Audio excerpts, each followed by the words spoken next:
अनेक भाषा तथा संस्कृति, भिन्न भिन्न धार्मिक मान्यताओं का संगम सिर्फ भारत देश में ही देखने को मिलता है। भारत देश दुनिया का एकमात्र ऐसा देश है जहां 200 प्रकार की भाषाएं बोली जाती हैं। अनेकों प्रकार के रीति रिवाज होने के बावजूद यह भारत देश अखंड भारत कहलाता है, क्योंकि यहाँ की प्राचीन सनातन संस्कृति एक दूसरे से प्रेम करना सिखाती है, साथ ही हर किसी को अपने धर्म व कर्म के हिसाब से जीवन जीने की स्वतंत्रता प्रदान करती है। परंतु इतिहास में तमाम मुगल मुस्लिम आक्रांताओं ने भारतीय संस्कृति पर जो गहरे प्रहार किए हैं, उनके घाव अभी तक भर नहीं पाए हैं, और ये घाव ऐसे हैं जो कभी नहीं भर सकते, क्योंकि आजादी के बाद पिछली कांग्रेस सरकार ने भी भारतीय संस्कृति को बचाने या पुराने घाव भरने के बजाय इसे मिटाने का ही प्रयास किया है, जिसका जीता जागता उदाहरण आपातकाल है। जी हाँ मित्रों, इंदिरा गांधी ने आपातकाल लगाकर विपक्ष को जेल में डाल दिया था, और 1976 में ही इसी आपातकाल के दौरान ही संविधान में सेकुलर शब्द जोड़ा गया। इंदिरा गांधी की इस तानाशाही का परिणाम आज पूरा हिंदू समाज भुगत रहा है, साथ ही मुस्लिम आक्रांताओं द्वारा दिए गए घावों को नासूर बना रहा है। आजकल उत्तर प्रदेश में चुनावी माहौल है, और अक्सर चुनावी माहौल के समय वह घाव फिर से हरे हो जाते हैं। मुस्लिम आक्रांताओं ने बहुत से मंदिर तोड़े हैं और कई मंदिरों की जगह मस्जिदें बना दी। इन्हीं में से एक है मथुरा का कृष्ण जन्मभूमि परिसर। आजकल कृष्ण जन्मभूमि की चर्चा जोरों पर है। कुछ राजनैतिक दल इस पर खुलकर बोल रहे हैं, तो कुछ दल इस पर बोलने से परहेज करते हैं। तो क्या यह कहा जाए कि यह एक चुनाव नहीं बल्कि एक धर्मयुद्ध है? आपसे निवेदन है कि वीडियो को अंत तक अवश्य देखें और कमेंट में जय श्री कृष्ण अवश्य लिखें। नमस्कार, मेरा नाम है धीरेन्द्र और आप देख रहे हैं दी साइंटिफिक हिंदू। तो चलिए बात करते हैं कृष्ण जन्मभूमि परिसर की। मित्रों, आज कृष्ण जन्मभूमि परिसर में ही शाही ईदगाह बनी हुई है। आइए जानते हैं कि आखिर इसका पूरा इतिहास क्या था। भगवान श्री कृष्ण की जन्मभूमि पर बने मंदिर को देखकर लुटेरा महमूद गजनवी आश्चर्यचकित रह गया था।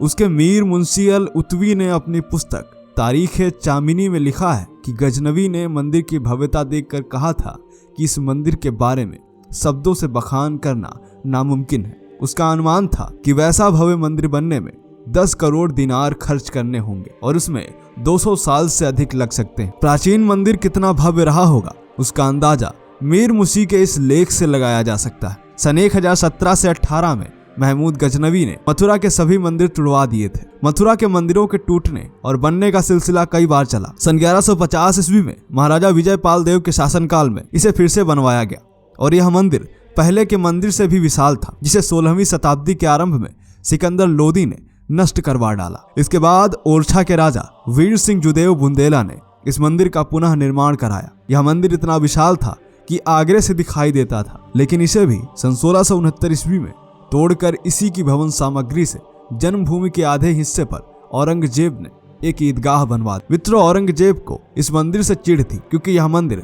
आगरे से दिखाई देता था और इसके आगे ताजमहल की भव्यता भी फीकी लग रही थी। औरंगजेब द्वारा बनवाई गई ईदगाह आज भी विद्यमान है और यह क्षेत्र अब विवादित क्षेत्र बन गया है।